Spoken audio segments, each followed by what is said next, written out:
ንባዕሎም ሃገራዊ ኣገልግሎት እንዳውፁ ዓድና ከይንሕሉ ሃገራዊ ኣገልግሎት ከይህሉ መንእሰይ ናብ ሃገራዊ ኣገልግሎት ይወስዱ ኣለዉ ንኤርትራ እውን ይወቕስዋ እዮም እንኳዕ ነ ይገበረት ድሕሪ ዘዋፃ ኮይኑ ኣነ ትግፋን ካሊእ እንተሃልይዎ ወፃዓ እንተሃልይዎ ዲሞክራሲያዊ ዝኾነ መንገዲ እንተሃልዩ ስታት ክስተኻኸል ንሶም ኤርትራውያን እዩ ዝምልከቶም ሃገሮም ክሕልው ግን ከመይ ገሮም ሃገሮም ይሕልውዋ ባዕሎም ይንፈልጡ ንባዕል ሃገራዊ ኣገልግሎት እንዳበለት ኣሜሪካስ ሃገራዊ ኣገልግሎት ትኸለለካ ኢላ ክትወቕሰካ ከላ እዚ ሸም እዩ ግናታ እንተይኮነ ናይቲ ተቐቢሉ ዘጋውሕ እዩ ከዓ መይሱ ካሊእ ዝኸውን መንእሰይ ሃገራዊ ኣገልግሎት ኣገልግል እንተተባሂሉ ፊክስድ ፔሪድ እንተሃልዩ ክንደይ ዓመት 2-3 ዓመት ኣገልግል እንተተባሂሉ ከገልግል ኣለዎ ኣድላይ እንተኮይኑ ሃገራት ከምኡ ስለ ዝገብራ ብካሊእ መንገዲ ንወፆ እንተኮይና ብካሊእ መንገዲ ንወፆ ንዓና እዩ ዝምልከት ማለት እዩ ለዚ ጌታቸው ምስኦም ስለዝሰርሐ እከለ ምስኦም ስለዝሰርሐ ኢኹም ዝኾኑ ዘሎ እሞ ኢለ ይኮነን ዝቃወሞ ዘሎ ብትክክል ትንዓና ዘዋፀና ንሕና ኢና ንፈልጦ እሞ ንሕና ንስርሐዮ ንዓና ግደፍዎ ክበሃል ክእሉ ኣሎ እዚ ዝግበር ኣብ ሚድያ ጎበዝ እንተኾንካ ኣብ ዲፕሎማሲ ጎበዝ እንተኾንካ ጥራሕ ትረኽቦም ኣለካ ካሊእ ዜና በትሕዚ ዘውፅዎ ዝኣክል ብካሊእ ዜና ከዓ ሃገራዊ ኣገልግሎት እከለለዋ ዜናታት ክወፅእ ክእል ኣለዎ እዚ ክግበር ዘለዎ ዝብል እምነት ኣለኒ እቲ ካሊእ ሓደ ዝገርም ነገር ክነግረኩም ብጣዕሚ ዝገርመኒ ሕወሓትስ ናይ ወንጀል ኢንተርፕራይዝ እያ ይብል ጌታቸው ሰሚዑ እዩ ነጋ ሰፋ እውን ሰሚዑ እዩ ቃል ብቃል ዝብለኩም ዘሎ ናይ ወንጀል ኢንተርፕራይዝ እያ ጻድቃን እውን ሰሚዑ እዩ ሳሞራ እውን ሰሚዑ እዩ ዮሃንስ ገብረ መስቀል እውን ሰሚዑ እዩ እንደውም ንገብረ ጻዲቅ ዝመስል ዋጣ ጥራሕ ሒዙ ዝተቃለሰ ምንም ተኽስ ዘይኽእል ፈሪሕካ ዶ ሃዲምካ ዶ ኢሎም እኮ ዝቀተለት ዝረሸነት ኮ ሕወሓት ይብል እዩ ዮሃንስ ገብረ መስቀል እዚኦም ኩሎም ሕወሓት ናይ ወንጀል ኢንተርፕራይዝ እያ ይብሉና መዓዘ ሎሚ 2018 بعدنا بناي تግራይ ቆጣጠር መዓዝዮም ተቃሊሶም ገሊኦም 68 ገሊኦም 69 70 ገለ ተቃለስዮም በዓል ጌታቸው በዓል ነጋ ከዓ ናይ ትማሊ ብርግጽ ትማሊ ይኮነ ግን ኣብ ናይ ሰላም እዋን ዝኣተው ሕዞም ሰባት እዚኦም ሕወሓት ናይ ወንጀል ኢንተርፕራይዝ እያ ዝብልዋ 20 ዓመት 30 ዓመት 40 ዓመት 50 ዓመት ወንጀል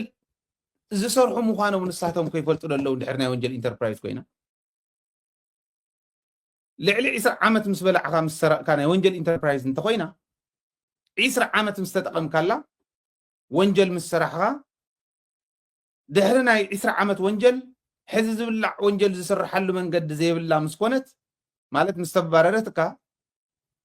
እቲ ዝብላዕ ስለዘየለ እቲ ስልጣን ስለዘየለ ናይ ወንጀል ኢንተርፕራይዝ ኢልካ ፈሪጅካ እያ ክትከይድ ከለካ ኣነሲ 20 ዓመት 30 ዓመት 40 ዓመት 50 ዓመት ወንጀለኛ እየ ነይረ ኢልካ ኢኻ ትነግረን ዘለካ ካብዚን ታሕቲ ይኮነን ትዘረባ ናይ ባዕልካ ወንጀለኛ ወንጀል ኢኻ ትነግረን ዘለካ 20 ዓመት ወንጀለኛ ኮይነ 20 ዓመት ወንጀለኛ ኮይነ ይብለነሉ ጌታቸው ኩሊ ናይ ወንጀል ኢንተርፕራይዝ ኢሉ 20 ዓመት ናይ ወንጀል ኢንተርፕራይዝ ነይሩ ነጋውን ከም ኢሉ 20 ዓመት ናይ ወንጀል ኢንተርፕራይዝ ነይሩ ጻድቃን ከም ኢሉ 50 ዓመት ናይ ወንጀል ኢንተርፕራይዝ ነይሩ ዮሃንስ ገብረ መስቀል እውን ከም እምሰዋት እዚኦም እኮ ቦት ናይ ወንጀል ኢንተርፕራይዝ ዝተባሃለ ድርጅት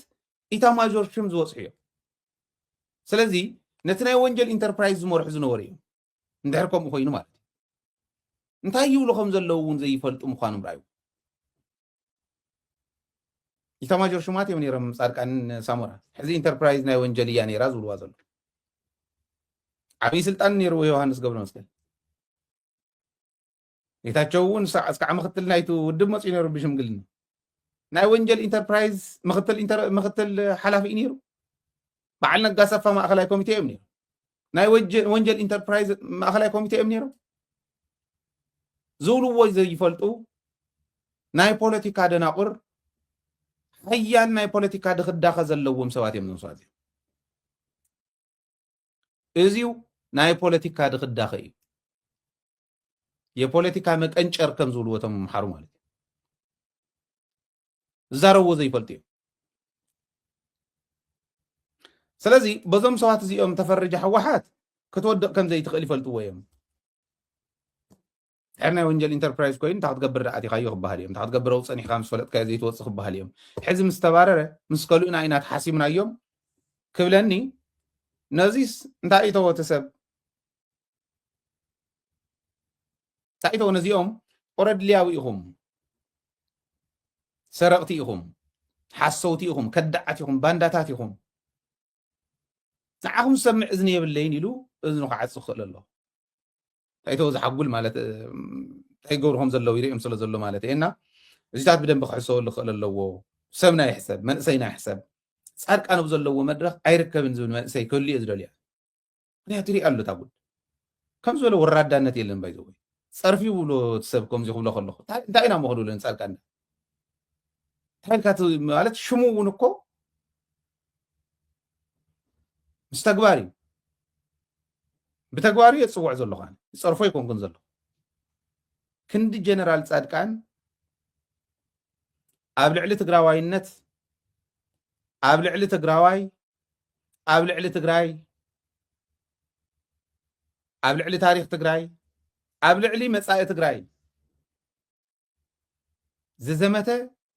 ናይ ባዕድ ጸላእውን ይብልና ባዕድኮ ነቶም ዘይፈልጦም ንኽፈልጥውን ግዜ ይወስደሉ ፈሊጡ እኳ መንነትካ ፈሊጡ መእተውን መውፅን ዝፈለጠ ናይ ባዕልካ ሰብ ከጽድፈካ ከሎ ግን ተጋጊ ክትብሎ ይትኽእልን ዝኾነ ነገር ምክንያት ኮይኑ ክትብሎ ይትኽእልን ካብ ሰብኣይ እዚ ንላዕሊ ጸላእ የብላን ትግራይ በዚኣ ደረጃ ኢኹም ክትምዝንዎ ዘለኩም ዝብል እምነት ኣለኒ ንግለይ ምንም ኣይገበረኒ ጻድቃነ ብትግራይ ዘውዕሎ ሓጢኣት ጻድቃነ ብትግራይ ዝብድላ በደል ማዕረኸ ምሕድሕድ ትግራዋይ ኣትበፅሓኒ ህዝቢ ትግራይ ኢንቨስት ገይሩለይ ብዚኣ ዝበፅሓኹ ሰብ ግን ህዝበይ ከምህር ህዝበይ ክመርሕ ናይ ግድን ስለዚ ህዝቢ ትግራይ ጀነራል ጻድቃን ዝበሃል ሌትናንት ጀነራል ጻድቃን ዝበሃል ሰብ ኣብ ልዕሊ ትግራዋይነትን ትግራዋይን ኣብ ልዕሊ መሬት ትግራይ እውን ተይተረፈ እታ ዝኸፍአት መከራታ ዝኸፍአት ክሕደት ዝፈጸመ ሰብ ምዃኑ ክርድኦ ክእል ኣለዎ ህዝቢ ኢለ ይሓስብ ማለት እዚ እዩ ነዞም ከም ዝበሉ ንጻድቃን ይኹን ንኻልኦት ይኹን ነቶም ኣብ ሕማቕ ዘለዉ ብምልኦምን ነቶም ብደገ ዝመፁ ናይ ደገ ጸላእትን ክንምክት እንተኮይንና እንታይ የድልየና ዝብል ክርኢ እሞ ድሕሪኡ ናብቲ ናይ ወፃእ መረዳእታና ክንሓልፍ ኢና ሓደ ጎደሎታት ሕወሓት እዮም እዚኦም ብምልኦም ቶም ዝሪኦም ዘለኹ ንኣብነት መናእሰይ ንውሰድ መናእሰይን ዳያስፖራን ብሓደ ሞ ንግበሮ ኣብቲ ፀቢብ እዋን እተን ኤምባስታት ዝዕፀወ ደብረፅዮን ኣይኮነ መንእሰይን ዳያስፖራን ጠቕላላ እቲ ዳያስፖራ እዩ ነቲ ኤምባሲ ዝዕፀወ መንእሰይ ዳያስፖራ ብፍላይ ኣብ ሚድያ ነጢፉ ኣብ ቲክቶክ ወሎ ኣብ ፌስቡክ ወሎ ግዛዕ ነገር ማሕበራዊ ሚድያ ትበሃል ኩላ ዋጭዋጭ ኮይኑ ትግራይ ልዕሊ ኩሉ ተፈሊጣ እቲ ዳያስፖራ ተወዲቡ ዋላ ኩሎ ይኹን ተወዲቡ ተቃሊሱ እዚ ተወዲቡ ዝቃለስ ዝነበረ ዳያስፖራ መንእሰይ ናበይ ከደ ብዓረብኛ ፈረንሳይኛ ብእንግሊዝኛ ብትግርኛ ብምሓርኛ ብኦሮምኛ ሕሉል ነርና እዚ ኩሉ ተወዲቡ ዝቃለስ ዝነበረ ታወዳበ ጽኒዑ ንዓት ጠናኺሮ ብክንዲ ምውሳድ ትመሪሕነት ብትን ኣበይ ኣለዉ እቶም ዓረብኛ ዝዛረቡ ዝነበሩ ሕዚ ኣበይ ኣለዉ እቶም ብፈረንሳይኛ ዝካትዑልና ዝነበሩ ሕዚ ኣበይ ኣለዉ እቶም ብካልኦት ቋንቋታት ዝካትዑልና ዝነበሩ ተበቲና ኣብ ማሕበራዊ ሚድያ ይኹን ኣብ ሜይንስትሪም ሚድያ ኣብ ናይ ፕሪንት ሚድያታት ኣብ መድረኻት እዚ ኩሉ ሳተፍ ዝነበረ መንእሰይ ክብተን ከሎ ንምንታይ ኢሉ ዝሓተት ኣለኩም ዶ ሓደ እዚ ኢና ክንመልሶ ዘለና ሚድያታትና ሚድያ ካውንስል ነርና ኣነ ባዕለይ መርሖ ነይረ ኣብቲ ቃልሲ እዋን ዝነበሩ ተወከልቲ መንግስቲ ትግራይ ይረኽቡና ነይሮም ንዘራረብ ነርና ዳይሬክሽን ንወሃሃብ ነርና ብደገ ዘሎ ንሕና ብውሽጢ ዘሎ ንሶም ጽቡቕ ንመርሕ ነርና ድሕሪኡ ምስ መፀት ፋሕብትን ኢላ ብርግፅ ረዳይ በቲንዋ ኣነ ለሚነዮ እየን ረዳይ كلتا جزي ثلاثة جزي صحيفوا لي واتساب مسجيرة يملسون يري يخمم بالله سيسرحاني تقبران دحري زلوون جن زدقسيو سكو يعيش يملس نيرو قدمي يوز نبرو جن سبيسيفيكلي ليان توصيدنا نراقب نقماقم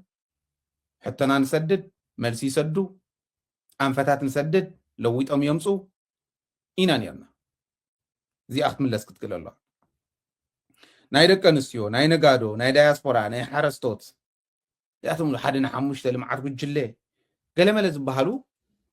ازيوم مليسكا محاز مستخخالي للي عقم هنسات كادرتات مهناز كادرتاتكم حقي حيش كادرتات حوحات اتناي قدم بر تحدش كادرز بال كافت من سيجميركم حزب بقى خابزوا يكون كاب وردا قال ما راح تسنيو اتا هنس انسريتنا يتاودب بدم بزفلطوا يمسلني قلت يزارب زلو فلطاي انا زبل انتحلي مسانا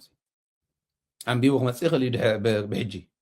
ግን አይፈልጥዎን ይርድዎን ተዛሪዎም ከርኩዕ ዝኽእሉን ይኩን ገለገሊኦም እምበር ገለገሊኦም ንፐርፌክሽን ወየ በቃ ትጀኒውን ባዕሉ እንተኮይኑ እፍት መድረኽ ጽቡቕ ክዛረብ ዝኽእል ሰብ ክእምን ዝኽእል እና ወለ ግን ሰብ ሕጉሉ ዝሰድድ እንተዘይ ኮይኑ ትርጉም ዘለዎም ይኩን በቃ ሕዚ እዚኦም ኣነ ሕማቃት እዮም ይደርበዩ እንተይኮነ ዓቕሚ ህንፀት የድልዮ ዓቕሚ ህንፀት የድልዮ ስለዚ እዚ ንምግባር حوحات بدن بخسرح تقول اللواي مراحتي بعقمن بقنعنان كفليو بتلقوخو مكرو كاو تدقيم كام درباين تيكونه اتليست دغلغله اخنا خبرك نكللن honestly انا مالت سئلهم حماقات سلو زخونو فت مودعتا بعلم سلو زدربيو عرسهم سلو زدربيم بر زغلغلو كبيرم كف انتزولو اخبير كايوم كتنبر علك إلى إزام حزقن دايما محارة صادقان سامورا بعلي يوحنس قبر مسكال قالوا أتم عبيتي زبهالو جنرالاتنا تم كيدهم زنيو أديس أبا خيدهم كاب مقلقل صلاة أخوانو شاماني أبي أحمد ناولو خاب كوعلو